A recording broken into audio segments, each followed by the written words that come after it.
Assalamualaikum warahmatullahi wabarakatuh. Hamdan wa syukurillah, la haula wa la quwata illa billah. Teriring ucapan syukur alhamdulillah, kita masih diberi kesempatan dan kesehatan sehingga dapat berjumpa dalam acara Ngaji Samune Urip. Sahabat pemirsa Poin TV yang dirahmati Allah Subhanahu wa taala, seperti yang kita ketahui bahwasannya pada tanggal 28 Oktober ditetapkan sebagai Hari Sumpah Pemuda, di mana waktu itu para pemuda bersatu untuk menyatukan rasa bangga bahwa mereka adalah bertanah air Indonesia dan berbahasa satu, yaitu bahasa Indonesia. Akan tetapi seiring berjalannya waktu dari zaman ke zaman sehingga kita sampailah pada zaman globalisasi. Lalu bagaimana sih korelasi dari zaman dahulu di tahun 1928 sampai zaman sekarang ini? Baik sahabat Poin TV yang dirahmati Allah SWT, di sebelah saya sudah ada narasumber, yaitu Bapak Kiai Haji Ahmad Lukman Marzuki MPDI. Beliau ini merupakan Roi Suriah BCNU Porong dan juga sekaligus sebagai dosen aswaja di Universitas Nahdlatul Ulama Sidoarjo. Assalamualaikum Yai. Waalaikumsalam warahmatullahi wabarakatuh. Bagaimana kabar Yai hari ini? Alhamdulillah sehat, sukses selalu. Optimis dengan keadaan. Ya. Jadi begini Yai, bagaimana sih korelasi Sumpah Pemuda pada zamannya Yai dengan yang sekarang ini? Sebagai pendidik itu bagaimana? Terima kasih atas pertanyaannya. Kalau melihat sejarah Sumpah Pemuda 28, karena sebelumnya itu bagian dari perjuangan mendirikan negara Indonesia untuk supaya merdeka, maka kekuatan keikhlasan dan maksimal itu diusahakan. Sehingga apa? 28 itu bagian dari kekuatan untuk berjuang, keikhlasan para pemuda, mendorong supaya negara ini merdeka. Jadi kekuatan mental dan keikhlasan maksimal itu yang menjadikan perbedaan zaman sekarang itu agak berjauh. Karena zaman sekarang cenderung itu sudah lupa dengan perjuangan, akhirnya apa? Apa yang dilihat zaman sekarang, apa yang dia dirisakan zaman sekarang itu seakan terlena dia, seakan terlena. Ini menjadi masalah besar untuk negara Indonesia ini. Sebab bagaimanapun bahwa pemuda itu kalau melihat dari ayat Al-Quran, bagian dari kemanusiaan, bagian dari manusia, maka dia menjadi khalifah. Khalifah itu apa? Berarti dia yang ngatur dunia ini dengan segala aturannya, berarti juga memahami Al-Quran dan hadis dan berkaitan dengan keilmian keduniaan. Itu sebenarnya. Di samping makalah para sahabat menjelaskan, Ar-rijalu hadzal yaum, pemuda zaman sekarang itu rijalul, pemuda yang akan datang untuk persiapan. Saya kira itu perbedaannya. Monggo, nggak ada pertanyaan lain. Selanjutnya, bagaimana sih Yai menurut Yai anak-anak pendidik yang sekarang ini kira-kira sama nggak sih sama dulu? Sangat-sangat jauh menurut saya, karena saya bergelut mengajar itu juga lama, mendidik itu sudah lama. Yang paling rentan itu adalah kestabilan mental. Contoh ini, ketika di prodi pendidikan, ketika dia di prodi teknik kimia, ketika di prodi berkaitan dengan hukum dan sebagainya, kadang konsentrasinya itu hanya satu. Padahal sebenarnya pola ilmu itu berbeda. Pola ilmu itu yang pada akhirnya bisa kita sinkronkan, yang mana tidak ada perbedaan yang mencolok antara ilmu satu dengan yang lain. Dan ini berefek samping sangat besar. Ketika dia di jurusan teknik kimia, mencari kerja, tidak ada fasilitas yang memenuhi, maka dia akan putus asa, biasanya begitu. Padahal seringkali saya jelaskan bahwa menghadapi kehidupan ini linear saja, mengalir saja. Apapun keadaannya, maka kita itu di topik mana kita bisa bergerak. Bukan pada konsentrasi di materi linear ilmunya. Nah, kadang ini yang menjadi masalah besar, menjadi kendala yang besar.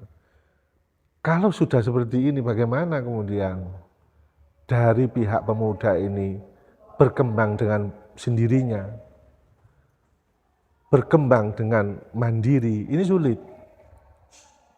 Padahal kalau kita bahasakan pemuda itu untuk supaya negara ini berkembang, supaya maju, maka ini sifatnya juga harus dikembangkan niatnya, bukan berkembang pada sosial pribadinya, tapi sosial pada masyarakat dan negara.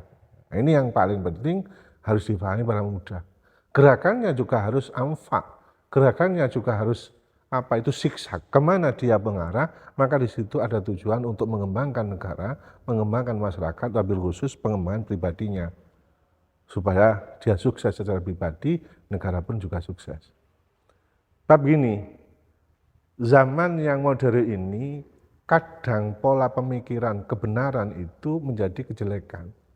Karena apa? Materi dia kurang cukup.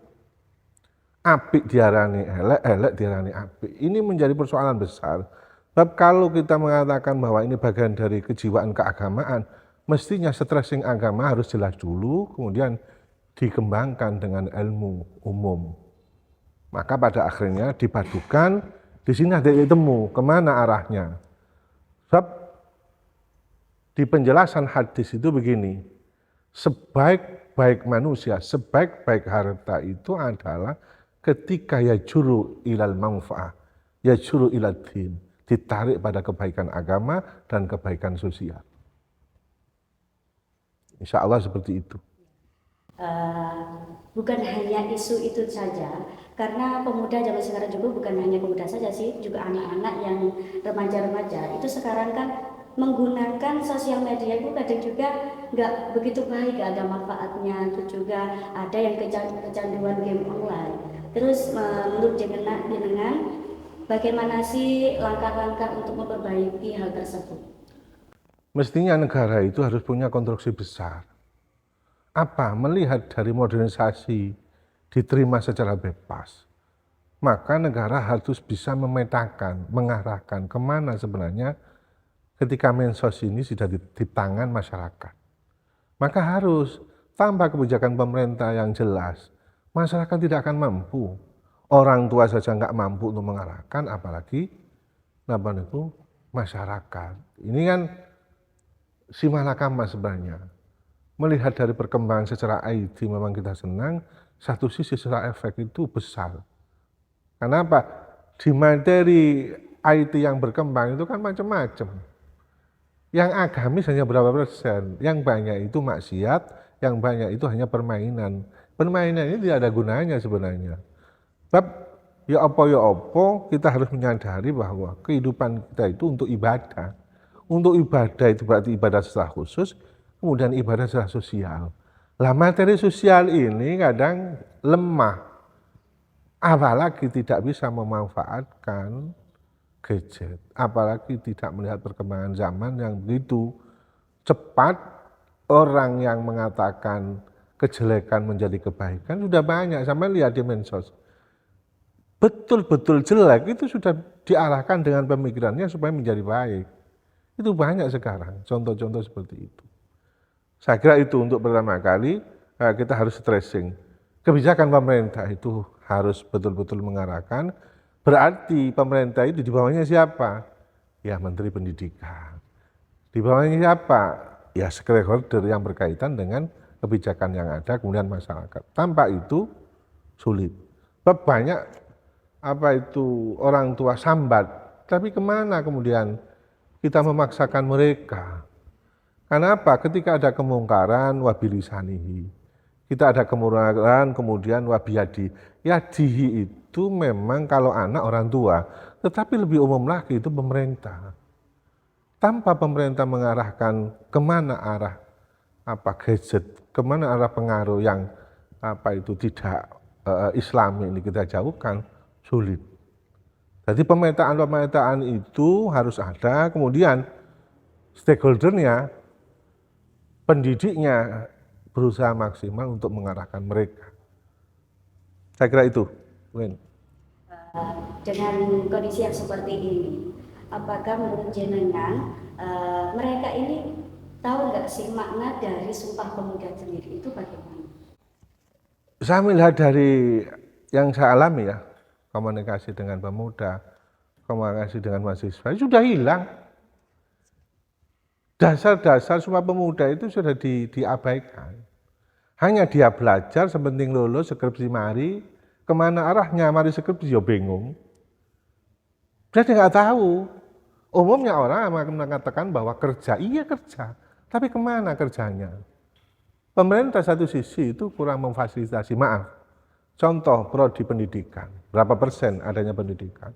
Kemudian prodi teknik kimia, berapa persen teknik kimia.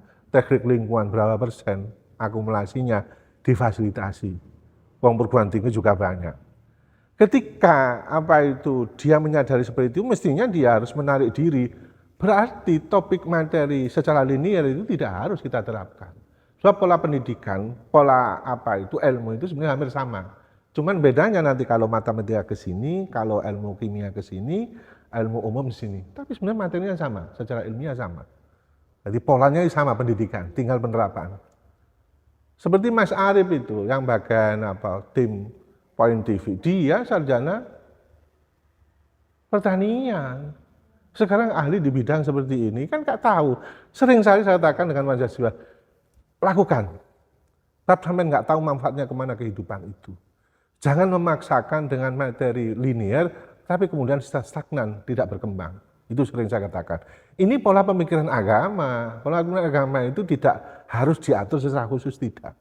Dimanapun kamu mampu, maka disitulah akan masuk, disitulah akan bisa kita manfaatkan. Ya, baik. Mungkin ada pesan bagi para pemuda sekarang biar nggak hanya memperingati Sumpah Pemuda saja, tapi juga memiliki rasa pemilikan bahwasanya mereka itu juga pemuda yang harus berjuang untuk negaranya.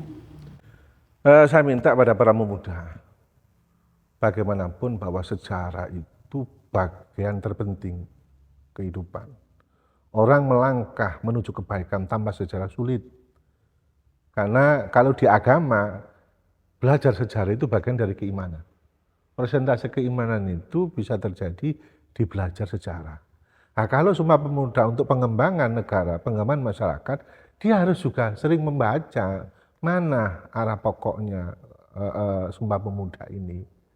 Nah, kalau tahu seperti itu, otomatis harus terus dibawa. Di perkembangan pendidikan dibawa, di masyarakat dibawa. Di samping kebijakan pemerintah juga harus memfasilitasi pemuda kemana arahnya. Jangan kemudian pendidikan secara IT, pendidikan secara sen, tapi akhirnya itu dia melupakan sejarah, nggak tahu kemana akhirnya perjuangan yang ada. Kalau untuk manfaat pribadi nggak ada masalah, tapi masuk kepada wilayah sosial, ini harus. Karena itu yang dimaksud dengan Sumpah Pemuda untuk apa? Pengembangan suatu negara dan masyarakat. Saya kira itu harus buka sejarah, harus ingat bagaimana perjuangan orang-orang dahulu, begitu soroy, begitu beratnya. Tapi kemudian kita zaman sekarang leha-leha dengan segala fasilitas, maka bahaya. Bahayanya apa? Negara akan hancur secara personal. Pemuda itu tidak akan berkembang, dia akan terperosok kepada jurang yang tidak ada kemanfaatan. Ungkapan para ulama, ar-rijal hadzal yaum, pemuda zaman sekarang itu rijalul haq, pemuda yang akan datang. Mulanya seringkali para sahabat itu menjelaskan bahwa anak-anak sekarang harus dipersiapkan kemana tahun yang akan datang. Kira-kira kemana perkembangan zaman sekarang itu. Maka yang sekarang kita persiapkan untuk zaman mungkin 2030, 2040. Supaya apa? Hidup di zaman itu dia siap dengan perubahan, tetapi tidak menghilangkan sejarah dan tujuan awalnya. Saya kira itu harus selalu update dengan sejarah, apa tujuannya harus dibawa.